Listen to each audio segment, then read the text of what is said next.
यदि आप भी चाहते हैं कि आपकी जन्म कुंडली का अध्ययन निःशुल्क रूप से किया जाए, तो आप अपनी बर्थ डिटेल्स जैसे कि आप अपना नाम, अपने जन्म की तिथि, अपने जन्म का समय और अपने जन्म का स्थान, ये चारों ही चीजें किसी भी एक स्पेसिफिक प्रश्न के साथ में इसी वीडियो के कमेंट सेक्शन में दे दीजिए।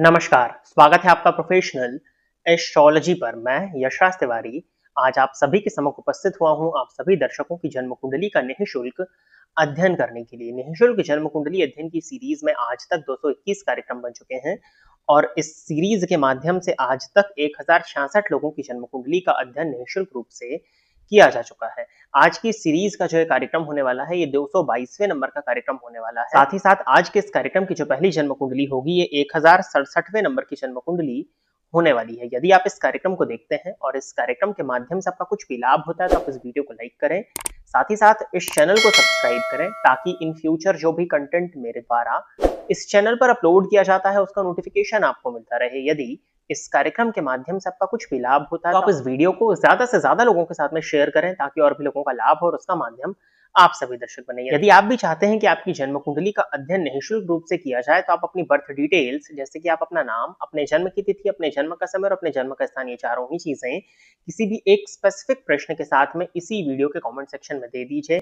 आपकी डिटेल्स के देने के 1.5 से 2 महीने के बाद में आपकी जन्म कुंडली का अध्ययन मेरे द्वारा ठीक इसी प्रकार से यूट्यूब पर वीडियो बना करके निःशुल्क रूप से किया जाएगा। यदि आप जानना चाहते हैं कि आपका ये वर्ष कैसा जाने वाला है, साथ ही साथ आपका ये मंथ कैसा जाने वाला है, तो इस वीडियो के डिस्क्रिप्शन बॉक्स में आपको शुरुआत में ही 2 प्लेलिस्ट का लिंक देखने में मिलेगा। उन दोनों ही प्लेलिस्ट के लिंक पर क्लिक करते ही आप अपने लग्न एवं अपने राशि के अनुसार अपने पूरे वर्ष का और अपने पूरे मंथ का हाल जान सकते हैं। साथ ही साथ क्या उपाय आपको करना चाहिए, जिन उपायों को करके आप अपने से जीवन को और बेहतरीन बना सकें, इस विषय में भी चर्चा उन वीडियोस के अंत में की जा चुकी है। तो अवश्य ही इस कार्यक्रम को देखने के बाद में उस प्लेलिस्ट को चेक कर लीजिएगा। अब हम बिना विलंब किए अपने आज के इस कार्यक्रम की शुरुआत करते हैं। और आज के इस कार्यक्रम की जो पहली जन्म कुंडली है, ये रामफल पंचाल नाम से आईडी है और ये ज्योति जी की जन्म कुंडली है। तो ज्योति जी, आप तैयार रहें, आपकी जन्म कुंडली मैं ले रहा हूँ। डेट ऑफ बर्थ दिया हुआ है 14 अप्रैल 1994 और जन्म का समय बताया हुआ है रात के 9:30।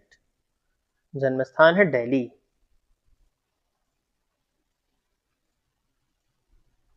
वृश्चिक लग्न की जन्म कुंडली है, राशि आपकी वृषभ बनती है, राहु में, शुक्र में, केतु की अंतर्दशा आपको भी प्रेजेंटली चल रही है। प्रश्न इनने किया, can I do remarriage and also have a child when I will do. देखिए, सबसे पहले तो आपकी जन्म कुंडली के हिसाब से आपने इंग्लिश में प्रश्न दिया है, इसको मैं हिंदी में बता देता हूँ। इनका ये पूछना है कि क्या ये दोबारा दूसरा विवाह कर सकते हैं और दूसरे विवाह से क्या इनको संतान की प्राप्ति होगी। तो सबसे पहले आपकी जन्म कुंडली में देखते हैं कि आपका प्रथम विवाह क्यों नहीं चला। इसके पीछे मल्टीपल रीजन आपकी कुंडली में बनते हैं। सबसे पहले तो वृश्चिक लगन की आपकी जन्म कुंडली है। वृश्चिक लगन की जन्म कुंडली थोड़ी सी पेशेंस की कमी होती है और कुछ हद तक क्रोध और अहंकार की मात्रा ज्यादा देखने में आती है। ऊपर से वृश्चिक लगन की कुंडली में लग्न में ही राहु आकर के बैठ गए हैं। अब लग्नगत राहु होने के चलते जो वृश्चिक लगन का स्वभाव था, क्रोधी स्वभाव, वो कहीं ना कहीं राहु के लग्न में आ जाने के चलते और बढ़ करके देखने में मिलेगा। पहली चीज, वे स्वयं के स्वभाव में कहीं ना कहीं परेशानी को प्रदर्शित करता है। दूसरी चीज, यदि हम विवाह की बात करें तो सीधे चलते हैं आपकी जन्म कुंडली के सप्तम भाव की तरफ। आपकी कुंडली में देखा जाए तो सप्तम भाव में शुक्र की राशि आती है। सप्तम पति शुक्र जाकर के षष्ठ स्थान में बैठे हुए हैं, शनि की दृष्टि से दृष्ट होकर के। अब सप्तम पति का षष्ठ में जाना यानी कि वो अपने ही घर से 12वें में चले गए, यानी कि अपने ही घर का उन्होंने व्यय कर दिया। और शुक्र पर शनि की दृष्टि का पड़ना दाम्पत्य के सुख में कमी कर देता है। तो शुक्र दाम्पत्य कारक और आपके लिए अगर देखा जाए तो सप्तमेश, इन दोनों पर ही शनि की दृष्टि पड़ जाने के चलते दाम्पत्य जीवन में परेशानियां उत्पन्न हो गई। स्त्री की कुंडली है तो पति के कारक के रूप में देवगुरु बृहस्पति को देखा जाएगा, जो कि जाकर के कुंडली के 12वें भाव में शुक्र के घर में बैठे हुए हैं, राहु के नक्षत्र में है। तो कहीं ना कहीं गुरु का 12वें भाव में जाना, वो भी वक्री होकर के बैठना, स्त्री के लिए कोई बहुत ज्यादा फेवरेबल नहीं माना जाएगा। अगर गुरु की दृष्टि सप्तम भाव पर पड़ रही होती तो कुछ हद तक ये विवाह आपका बचाया जा सकता था। अब तीसरी चीज, क्वालिटी ऑफ मैरिड लाइफ को हम नवमांश में देखेंगे। नवमांश कुंडली के सप्तम भावस्थ शनि पर मंगल की दृष्टि का पड़ना कहीं ना कहीं दाम्पत्य विच्छेद को ही प्रदर्शित कर रहा है। षडबल की तरफ जब हम जाकर के देखते हैं तो वृश्चिक लग्न की कुंडली में अत्यधिक बलवान हो गए हैं शनि। वृश्चिक लग्न यानी कि 8 नंबर का लग्न, रिसर्च खोज में ये लग्न जाना जाता है। और शनि का यहाँ पर बली होना कहीं ना कहीं व्यक्ति को विरक्ति के मार्ग में भेज देना और चीजों का लाइफ में डिले होना, कहीं ना कहीं विरक्त भावनाएं मन में उत्पन्न होने लगती हैं। तो दाम्पत्य सुख में कमी को तो ये साफ प्रदर्शित कर रहा है।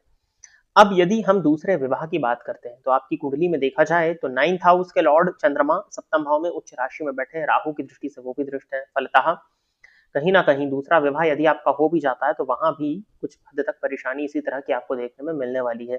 ऊपर से राहु की ही महादशा भी आपको चल रही है, क्योंकि सप्तम भाव यदि आप नवम भाव से दूसरे विवाह का विचार करो तो नवम भाव पर भी राहु की दृष्टि पड़ रही है, नवमेश पर भी राहु की दृष्टि पड़ रही है, शुक्र तो ऑलरेडी पीड़ित है शनि की दृष्टि से दृष्ट, और नवांश का तो सप्तम भाव वही रहेगा ना। तो मैं आपको सलाह यही दूंगा कि यदि आप मेंटल पीस चाहते हो, क्योंकि सप्तम भाव में ग्रहण योग लगा हुआ है, यदि आप मेंटल पीस चाहते हो तो आप दूसरा विवाह ना करें। यदि आप दूसरा विवाह करते हैं तो कहीं ना कहीं परेशानी साफ प्रदर्शित हो रही है।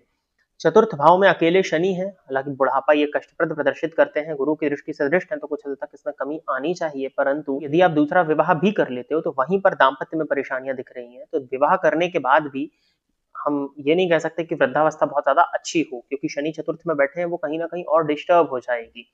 तो जब ऑलरेडी आप देख चुके हो कि कहीं ना कहीं आपके दाम्पत्य में परेशानी है और कुंडली भी आपकी साफ प्रदर्शित हो रही है, आप ज्योतिष में विश्वास भी करते हैं, तो मेरी बात को मानिए कि दूसरा विवाह आप ना करें, तो वो आपके लिए, आपके मेंटल पीस के लिए, आपके फिजिकल पीस के लिए भी काफी ज्यादा फेवरेबल होगा। दूसरी चीज, संतान भाव में अष्टमपति जाकर के बैठे हुए हैं और संतान पति जाकर के 12वें भाव में बैठे हुए हैं, तो कहीं ना कहीं इसमें भी परेशानियां हैं कि दूसरा विवाह भी यदि आप करती हैं तो संतान होने में परेशानियां साफ प्रदर्शित हो रही हैं। मैं आपको ये सलाह दूंगा कि यदि आप चाहें तो राहु की दशा को बीत जाने दीजिए, जब गुरु की महादशा आपको प्रारंभ होगी तब आप एडॉप्शन की तरफ विचार कर सकते हैं, लेकिन मेरी एनालिसिस के अकॉर्डिंग और मेरी एडवाइस के अकॉर्डिंग आपके लिए विवाह करना फेवरेबल नहीं है। विवाह करेंगे तो जो स्थिति पहले हुई है वही स्थिति बाद में भी उत्पन्न हो जाएगी। आगे बढ़ते हैं, अगली जन्म कुंडली जो है ये आशुतोष जैन नाम से आईडी है और कुंडली है आयुष्मान जैन की। डेट ऑफ बर्थ बताया हुआ है इन्होंने 14 अप्रैल 2009, सुबह के 8:01 का जन्म है, रूपनगर पंजाब।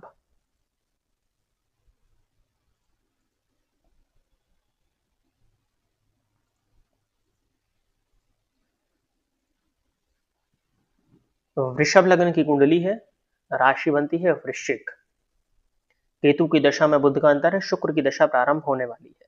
प्रश्न है इनका, what should be good career path for this boy, will he be selected to IIT or any good German university, he wants to be an automobile engineer। देखिए, करियर के विषय में जानना चाहते हैं, आईआईटी में सिलेक्शन होगा या नहीं, 16 वर्ष की उम्र है अभी, ठीक है, किसी विदेश जाकर के पढ़ाई करनी है, जर्मन यूनिवर्सिटी में सिलेक्ट होना चाहते हैं और ऑटोमोबाइल इंजीनियर बनना है। सबसे पहले तो इस कुंडली में हम देख लेते हैं इंजीनियरिंग करने के योग है या नहीं। वृषभ लग्न की कुंडली है, कृतिका नक्षत्र में लग्न है, लग्नपति शुक्र बनते हैं, लाभ स्थान में उच्च राशि में वक्री होकर के नीच के समान फल दे रहे हैं, उत्तरा भाद्रपद नक्षत्र में है, शनि के नक्षत्र में है, ठीक है। लग्न का सूर्य के नक्षत्र में होना और लग्नेश का नक्षत्र जो लिया हुआ है वो शनि का है।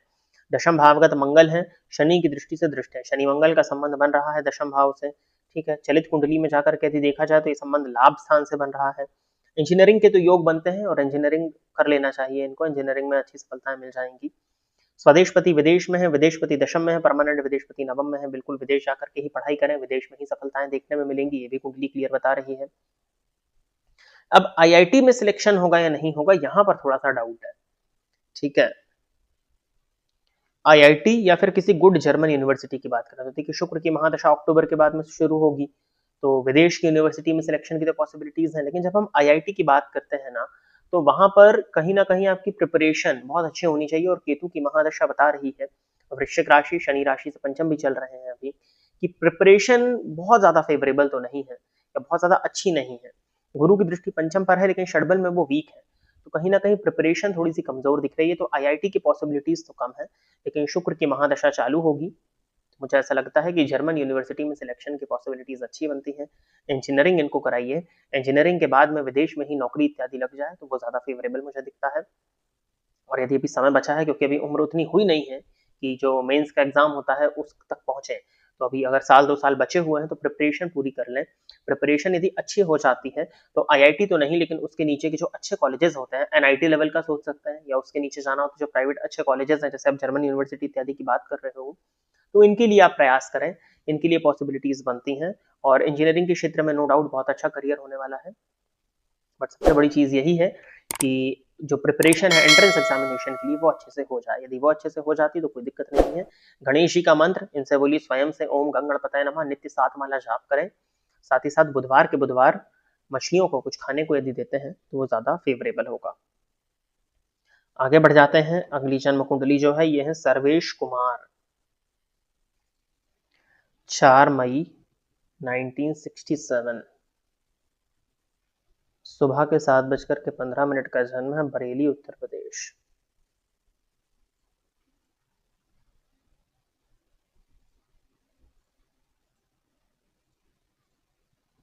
ये भी कुंडली वृषभ लग्न की है, राशि कुंभ है, इसमें भी केतु की ही महादशा चल रही है।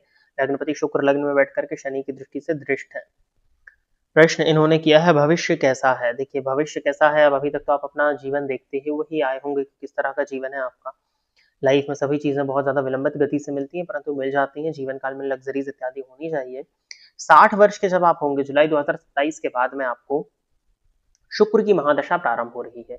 और वृषभ लग्न की कुंडली में शुक्र लग्नेश होकर के लग्न में, हालांकि नवांश में वो नीच के हैं जो कि देख चुका हूं मैं, तो कुछ हद तक स्वास्थ्य की परेशानियां तो देंगे ही देंगे, परंतु फिर भी शुक्र की महादशा जीवन की किसी भी अवधि में आए, जातक को उस अवधि में भोग की प्राप्ति और सुखों की प्राप्ति अवश्य ही होती रहती है। चतुर्थ भाव से बुढ़ापे का विचार किया जाता है। चतुर्थपति 12वें भाव में है, हालांकि उच्च राशि में बैठे हुए हैं जाकर के, और भरणी नक्षत्र में तो मुझे कोई दिक्कत नहीं दिखाई देती है। जैसे ही शुक्र की महादशा आपको प्रारंभ होगी, आपका जीवन पहले से कहीं ज्यादा मैं बेहतर होते हुए देखता हूँ। शुक्र में जब अंतर रहेगा, शुक्र में शुक्र का, फिर सूर्य भी आएंगे। थोड़ा सा स्वास्थ्य का ध्यान दीजिएगा, हो सकता है कि डायबिटीज आपको हो गया हो, हेल्थ की प्रॉब्लम्स आपको जरूर हो सकती हैं, कुछ भ्रामक रोग इत्यादि भी दिखते हैं, उसके लिए आप छायादान करें उपाय के तौर पर, और देवी आराधना करिए ज्यादा से ज्यादा। जितना आप देवी आराधना करेंगे, देवी आराधना करना आपके लिए फेवरेबल होगा। गणेश जी और दुर्गा जी, इन दोनों की आराधना आप नित्य करिए। जो भी आप स्तोत्र पाठ जाप कर सकते हैं, देवी आराधना करना आपके लिए मैं फेवरेबल देखता हूँ। और शुक्र की महादशा जब आपको प्रारंभ होगी तो कहीं ना कहीं वो आपके जीवन काल का एक सर्वोत्तम समय के रूप में जानी जाएगी। आगे बढ़ जाते हैं, एक जन्म कुंडली और ले लेते हैं। और ये जो कुंडली है ये विधान भक्ति मार्ग की आईडी होगी, और कुंडली जो है ये मेघना गुप्ता की है। तो मेघना जी आप तैयार रहिए, आपकी कुंडली में ले रहा हूँ। डेट ऑफ बर्थ दिया हुआ है इन्होंने 28 अक्टूबर 1990, जन्म का समय बताया हुआ है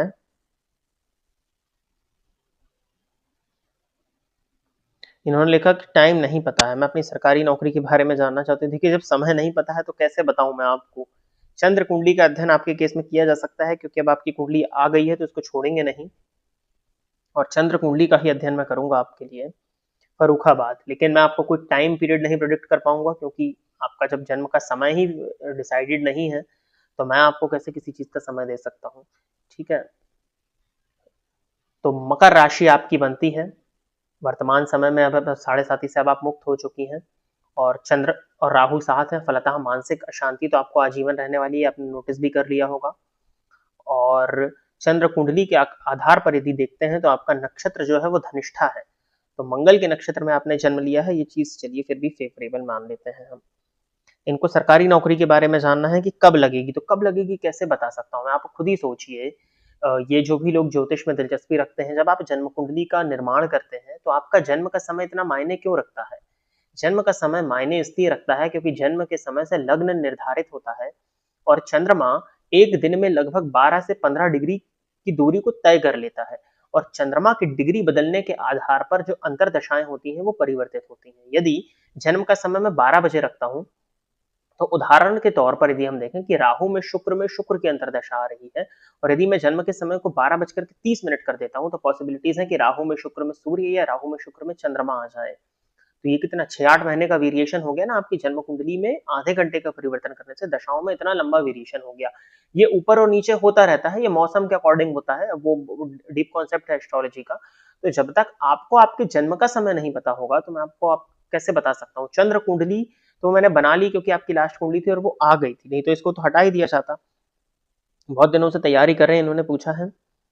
और अब ठीक है, सूर्य आपकी कुंडली में नीच राशि में है, और 28 अक्टूबर का बर्थ है, 10 अंश पर सूर्य राहु के नक्षत्र में, परम नीच अवस्था में सूर्य हैं आपके। बुध और शुक्र के साथ है, शुक्र के वहीं होने के कारण नीचत्व उनका भंग है, परंतु चंद्रमा भी आपकी कुंडली में पीड़ित है, तो परफॉर्मेंस इशू आता होगा। और सूर्य इतना पीड़ित है, मैं आपको सलाह नहीं दूंगा आप सरकारी नौकरी में जाएं, क्योंकि सरकारी नौकरी में भी यदि आप चले भी जाते हो परम नीच अवस्था में आपका सूर्य है। अब कभी भी आपका जन्म हुआ हो, सूर्य की डिग्री तो उस दिन वही रहने वाली है 28 अक्टूबर को। अब हाँ, कुछ भाव होते हैं जैसे षष्ठ भाव में अगर ये सूर्य पहुंच गए होते, तृतीय भाव में पहुंच गए होते तो स्थितियां बना देते ये। अब चंद्र कुंडली से देखा जाए तो दशम भाव में है, लेकिन मकर लग्न तो फिर आपका हो नहीं सकता, क्योंकि होता तब तक तो आपकी सरकारी नौकरी लग गई होती। तो आप सरकारी नौकरी के क्षेत्र में अब चंद्र कुंडली के आधार पर तो आप प्रयास ना करें। बाकी आपका जन्म का समय निश्चित नहीं है तो मैं कुछ नहीं कह सकता हूँ। सूर्य आराधना करिए, लेकिन अगर फिर भी आपका सिलेक्शन भी हो जाता तो आपका सर्वाइवल बहुत मुश्किल होगा, मैं आपकी चंद्र कुंडली के आधार पर कह देता हूँ। तो आप प्राइवेट जॉब की तरफ ही जाएं, वो आपके लिए ज्यादा फेवरेबल होगा, या कोई निचले स्तर की सरकारी नौकरी यदि आपको मिलती है तो उसको लेकर के आप अपना करियर उसमें बना सकते हैं। सूर्य आराधना अत्यधिक आपके द्वारा होनी चाहिए, नहीं तो किसी भी क्षेत्र में हो मान और सम्मान की कमी आपको अपने जीवन काल में अवश्य ही देखने में मिल जाएगी। तो प्रिय दर्शकों, इतनी ही जन्म कुंडलियों का अध्ययन करने के लिए आज मैं आप सभी के सम्मुख उपस्थित हुआ था। आशा करता हूं कि जितने भी लोगों की जन्म कुंडलियों का अध्ययन मेरे द्वारा इस निःशुल्क जन्म कुंडली अध्ययन के कार्यक्रम के माध्यम से किया गया, वो सभी लोग संतुष्ट होंगे। यदि आप इस कार्यक्रम को देखते हैं और इस कार्यक्रम के माध्यम से आपका कुछ भी लाभ होता है तो आप इस वीडियो को लाइक करें, साथ ही साथ इस चैनल को सब्सक्राइब करें, ताकि इन फ्यूचर जो भी कंटेंट मेरे द्वारा इस चैनल पर अपलोड किया जाता है उसका नोटिफिकेशन आपको मिलता रहे। यदि इस कार्यक्रम के माध्यम से आपका कुछ भी लाभ होता है तो आप इस वीडियो को ज्यादा से ज्यादा लोगों के साथ में शेयर करें, ताकि और भी लोगों का लाभ हो और उसका माध्यम आप सभी दर्शक बने। यदि आप भी अपनी जन्म कुंडली को इस कार्यक्रम में सम्मिलित कराना चाहते हैं तो आप अपनी बर्थ डिटेल्स, जैसे कि आप अपना नाम, अपने जन्म की तिथि, अपने जन्म का समय और अपने जन्म का स्थान, ये चारों ही चीजें किसी भी एक स्पेसिफिक प्रश्न के साथ में इसी वीडियो के कमेंट सेक्शन में दे दीजिए। आज के इस कार्यक्रम में बस इतना ही रखते हैं। नमस्कार।